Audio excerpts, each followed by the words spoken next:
Hello and welcome back to the course. Today we are going to see active attacks and the security services.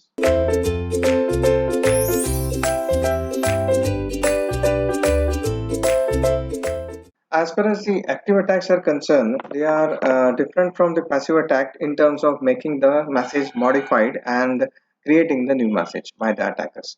So, as we have seen in the passive attacks, it is only a thing, nothing but the message reading happens in the a passive attack. Whereas in active attacks, we are going to see about the modification and creation of new messages by the attacker.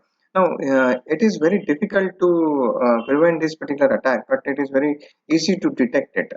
So, in order to take a preventive measures of active attacks, we can detect it and recover the data or the information from the damages. So, this is only that things that we can do with the active attack.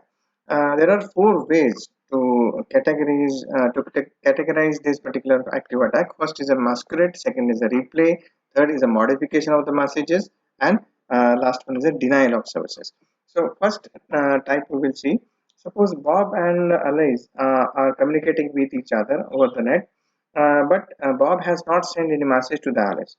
But still, Alice got some message from the intruder or the dark who is the attacker and who has generated the message on that appears to be from the Bob. So this type of attack is called as a masquerade type of attack.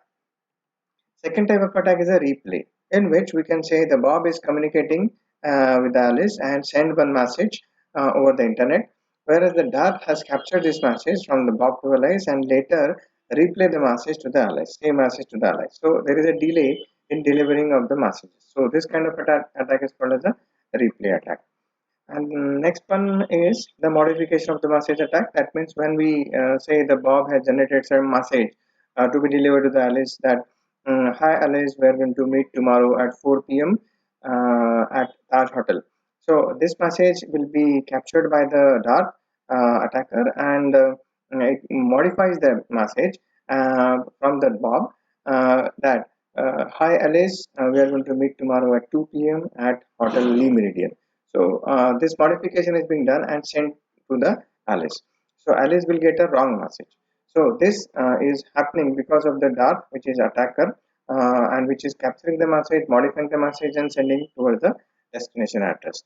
So this type of attack is called modification of the message attack. Next type of attack is denial of service. Suppose attacker is trying to disturb the services provided by the server, some server over the net. Now, suppose Bob is trying to access some services from the server and is not getting the access, and because of which we can say this kind of detection of denial of service attack is there. That means Bob cannot access the services from the server. Next is we are going to see the security services. And the major aspects of these security services are mentioned in the table 1.2, which is defined in the X.800 standard. There are various goals for the security services. Among those, we will see briefly about these goals. First is the data confidentiality. It is nothing but protecting the data from the unauthorized disclosure. So we must put this particular data to the authorized access only. Next is the data integrity. Now this integrity is nothing assuring that the data received is as sent in the sense without any modifications. When as we have seen earlier example that Bob has sent some message to the Alice and it is going to get the message with modification. So there is an attack that is detected. Here in this case, this kind of service is going to provide to send the message as it is without modification. This service also includes the detecting the non-integrity. Non-integrity in the sense, suppose when we say there is a data to be modified, then that modified data must be identified. In that case, the non-integrity is also would be able to detect by the this kind of service. Non-repudiation is nothing but in this case we can say this sender cannot receiver cannot deny the received data from the sender as it is authenticate center. Now, when we say there is a non-reputation, there are two ways to define it. First is the origin non-reputation, which is preventing the sender from the denying that he has sent the message. Okay, now, and the next one is a destination or non-reputation, preventing it receiver, preventing the receiver from the denying that she has received the message. So in this particular case, this particular non-reputation is one of the service in which we can say there is a um, it is a preventing the either sender or receiver from the denying the transmitted message. When a message is sent, the receiver can prove that the alleged sender is in fact sent the message. Similarly, when the message is received, the sender can prove that the alleged receiver in fact received the message. Authentication is one of the next important service in which we can say the action of confirming the someone or something as authentic. And now there are two ways in which authentication can be categorized, which is mentioned in the standard X.800. First is a peer entity authentication. When establishing the logical connection, we need to assure that the other party is as claimed. Thus, the receiver must be in the system or known into the system. That is called the peer entity authentication. Second is a data origin authentication, in which the connectionless in the connectionless transfer, we can assure that the source of the received data is as claimed. That means the receiver should be known to the system so that we can deliver the data securely. Access control is one of the major service in which we can say that preventing the unauthorized use of the resources is necessary.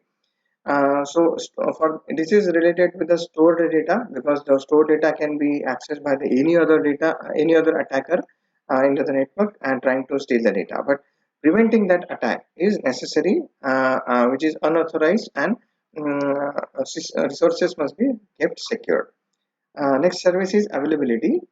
It is making the system or resources in the system making available to the genuine user. This is all about the availability of the resources as well as the system.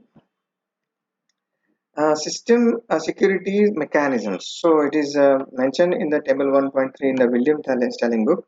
There are various ways in which we can implement the mechanism to make the network secure. When we start with the means of implementing the security services, we need to implement in a for the certain cause. So the purpose is to have the encryption, provide the encryption to the system as well as data which is to be transmitted in various ways, along with the hash functions, message authentication codes, digital signatures, and entity authentication protocols. So in encryption specifically, when we see the encryption of the data, it needs to be secure with the symmetric key encryption, public key encryption, and with the help of key management. So these encryption details we are going to study in the next coming videos. Thanks for watching.